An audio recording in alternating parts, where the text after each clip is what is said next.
Hello, friends. Welcome to the return of YouTube Lives, the 10th of the month at 11 a.m. Pacific time.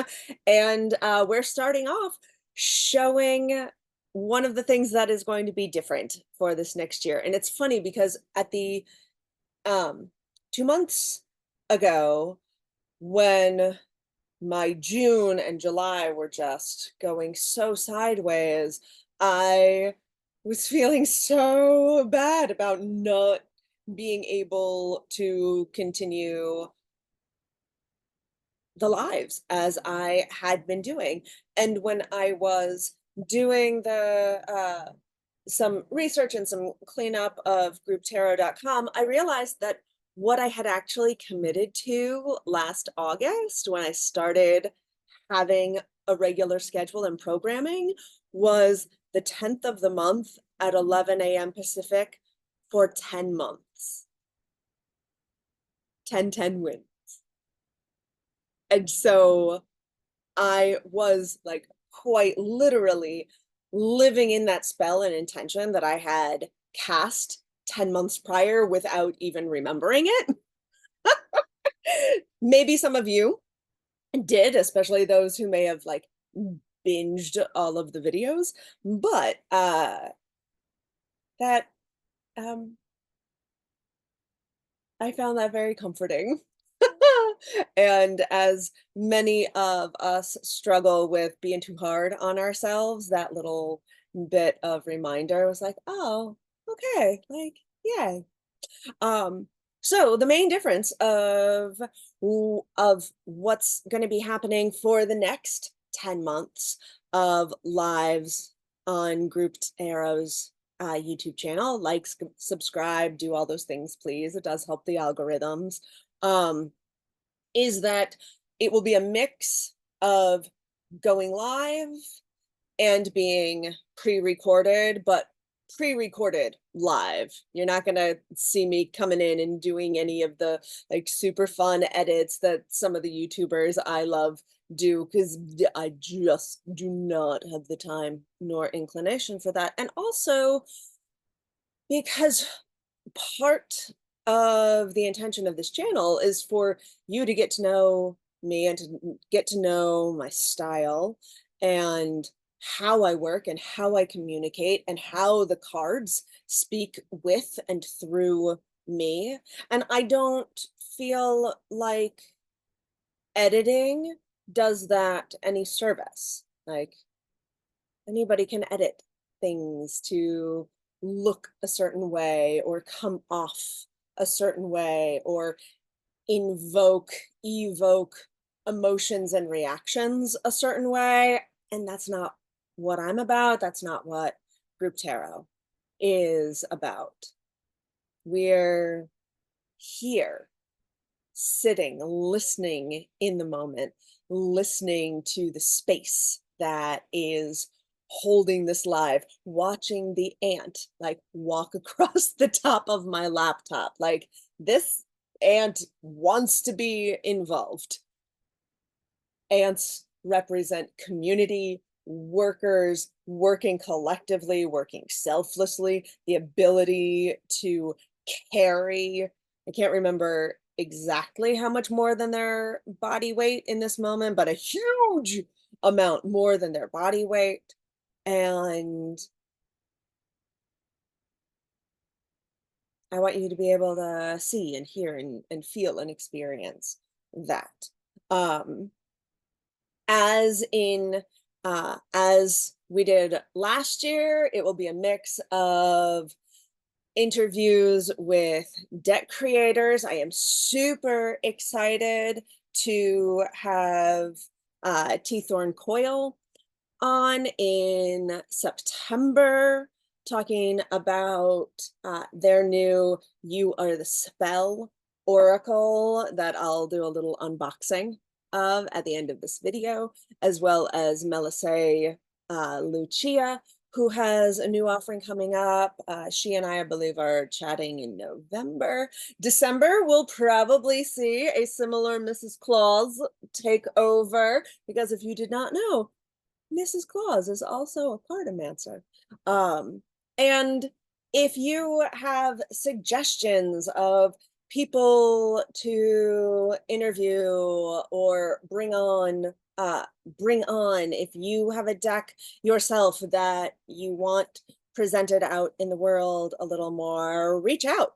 I before doing this recording, which when it goes live at 11 a.m. Pacific on the 10th, I'll be in the chat, and they're chatting with whomever tunes in live, so that there will still be a live interaction component. We'll just both, all of us, be listening listening to me. It's very meta. And ooh, the little ant is now walking across my screen. Hello, little friend. Ooh, that's an interesting other component of the ant, like to literally be able to walk sideways and seeing those different perspectives. I love that. Thank you, little friend. Um, so things that will be the same going forward for the next 10 months as they were for the last 10 months. My locations will shift. I am a traveling person, and especially this upcoming year, hopefully my solo show, The Play About My Father, will be touring a good deal.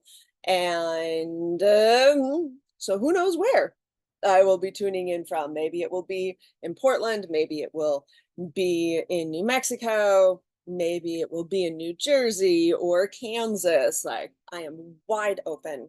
Uh, and I will probably add in a little more uh, charm additions. This charm bag decided to disappear on me for a little while. So those of y'all who are patrons, if you want to support this work even more and get more access to readings, classes,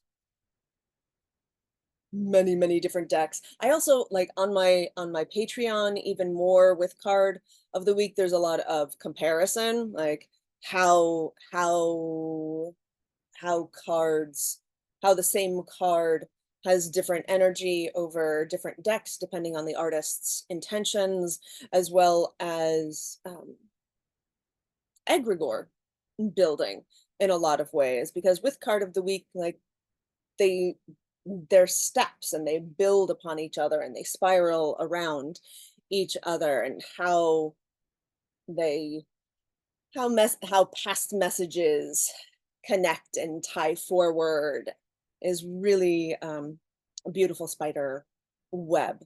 And that you get more of that when you're a patron. Yeah, you get more of that when you're a patron. What else? I think that is it for all of the changes and what to expect coming up. If you do want to send me your ideas, oh, like one, I would love, one of the decks that I have yet to review is Tarot Neocolonial de los Americas by a wonderful Puerto Rican creator. And I would love to bring in my the Spanish translator that I worked with in New Moon Group Tarot sessions, and just let them talk about the deck in its original language, and pop a couple things in, but do translate and such. um for the English, for do a translate on the bottom, subtext sort of thing for the English speakers, but really let the deck shine in its native language, sort of thing. Um, don't know when that might be able to happen, but I have a couple other culturally specific decks that I want to have those kinds of conversations with, where I just get to be off on the side, listening and learning. So the unboxing of You Are the Spell Oracle deck. I supported this. This is a creator that I have supported a number of times over the years. Thorn and I have known each other, though like not terribly well, since they came out to help seed the reclaiming community in Chicago, 2002, 2003, somewhere thereabouts. And so this is from their Kickstarter that I supported. One of the other things that will definitely stay the same over this next year is being really explicit with you all about which decks I bought for myself, which decks were gifted to me. If I happen to receive any paid promotions, that would be exciting. So the feel, the feel of the box and the book, I don't quite know how, I don't quite know how to explain it, because it's it's almost soft but not quite.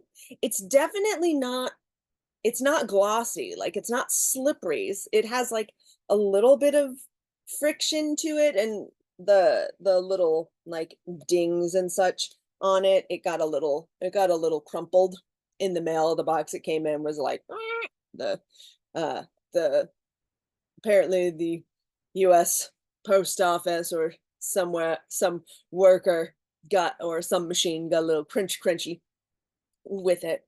So let's start off here with just a little bibliomancy.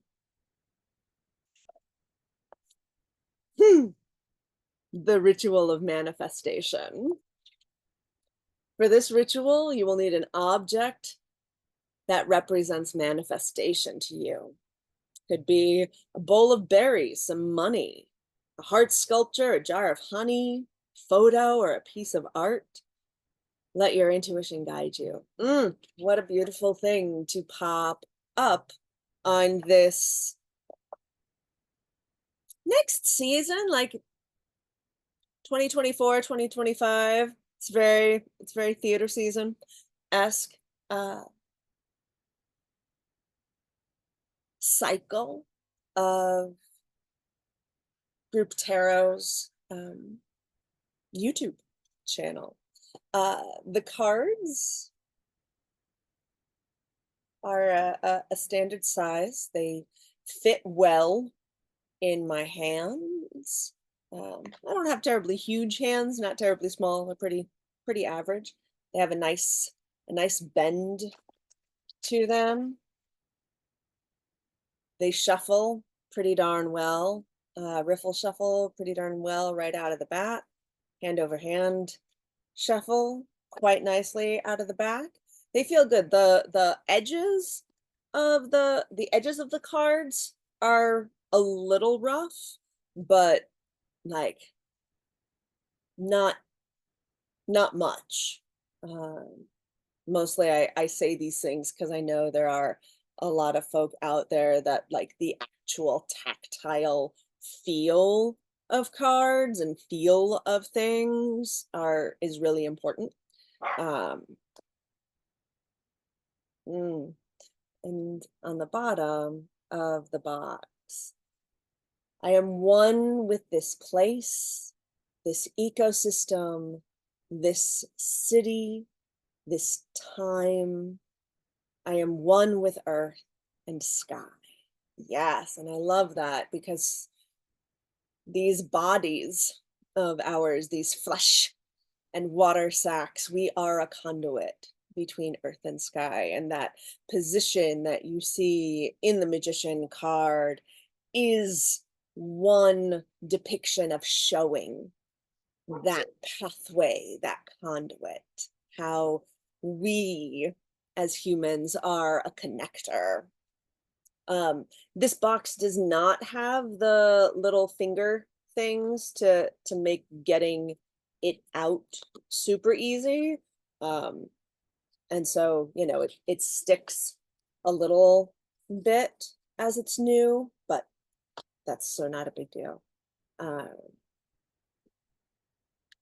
so in this deck, there are cards for bone and building, crystal and centering, dandelion, wishing, blade and deciding, bee, manifesting, +4 wild magic cards.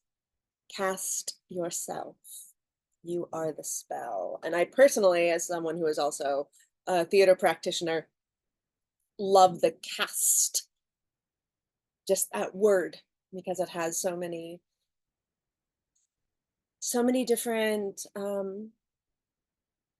iterations and uses and connecting points between my theater work and world and my tarot work and world. So the number 3 is coming up. So let's see what the third card is. We can be both delicate and strong, resilient and beautiful. So this is the 3 of bones, I presume, and it is a beautiful book. It looks to be all black and white, but it also looks to be that it was done in black and white intentionally. Like, as we can see here, scrolling through, there are sigils and like art pages, but they were very much done in black and white. And I love that you can place your name, your magical name, your street name, your forest name, your transitioned true name here. So this 3 of bone. Oh, so there are meditations that go along with each. And this 3 of bones is on page 33. I love that. Oh, maybe oh, yep, yep. Oh, just went right past it. There we go.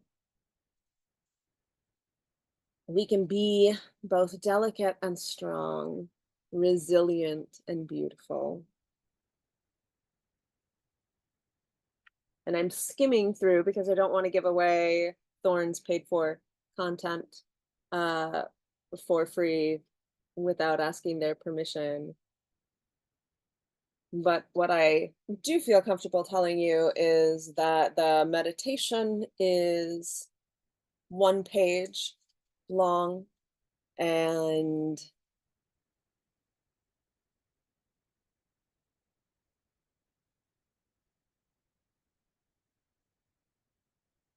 it is about being resilient and how all of the different bones are important for the body and for the whole of the worth.